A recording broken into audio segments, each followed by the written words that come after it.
যারা বিছানায় বসে খাবার খায় তাদের ঘরে এই 5টি সমস্যা লেগেই থাকে। প্রিয় ভাইরা আমার, প্রিয় বোনেরা আমার, অনেকে আছে তারা সব সময় বিছানায় বসে খাবার খায়, অথচ তারা জানেই না তাদের ঘরে এই 5টি সমস্যা সব সময় লেগেই থাকবে। এই জন্য বিছানায় বসে কখনো খাবার খাওয়া যাবে না। আল্লাহ রাসূল সাল্লাল্লাহু আলাইহি ওয়াসাল্লাম জানিয়ে দিয়েছেন, বিছানায় বসে কখনো খাবার খাওয়া যাবে না।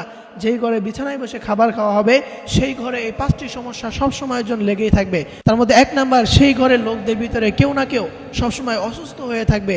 এবং 2 নাম্বারে, সেই ঘরে যত টাকাই আসুক না কেন সেগুলোতে কোনো বরকত থাকবে না, সেগুলো তাড়াতাড়ি শেষ হয়ে যাবে। এবং 3 নাম্বারে, সেই ঘরে স্বামী স্ত্রীর ভিতরে কোনো কারণ ছাড়াই সবসময় ঝগড়া লেগে থাকবে। এবং 4 নাম্বারে, সেই ঘরের টাকা পয়সা কোথাও না কোথাও সবসময় ফেসে যাবে, সেই ঘরের টাকা পয়সা কখনো তাদের ঘরে জমা থাকতে পারবে না। এবং 5 নাম্বারে, সেই ঘরের কারো না কারোর উপর সবসময় ঋণ জমতে থাকবে। প্রিয় ভাইয়েরা আমার, প্রিয় বোনেরা আমার, এই 5টি সমস্যা ওই ঘরের লোকদের উপরে সবসময় লেগে থাকবে। এই জন্য কখনো বিছানায় বসে খাবার খাওয়া যাবে না। এবং এটা হচ্ছে পরিষ্কার পরিচ্ছন্নতার দিকেও একটা খেয়াল রাখা উচিত, কারণ পরিষ্কার পরিচ্ছন্নতা হচ্ছে ইমানের অঙ্গ। আপনি যেখানে শুয়ে আছেন সেখানে আপনি আবার খাবার খাচ্ছেন, এই বিষয়টা কখনো ভালো দেখা যায় না। এই জন্য বিছানায় বসে কখনো খাবার খাওয়া যাবে না, অন্যথায় এই 5টি সমস্যা সবসময় লেগেই থাকবে। আল্লাহ তাআলা আমাদের সকলকে এই বিষয়টি বুঝে আমল করার তৌফিক দান করুক। সকলেই করি আমিন।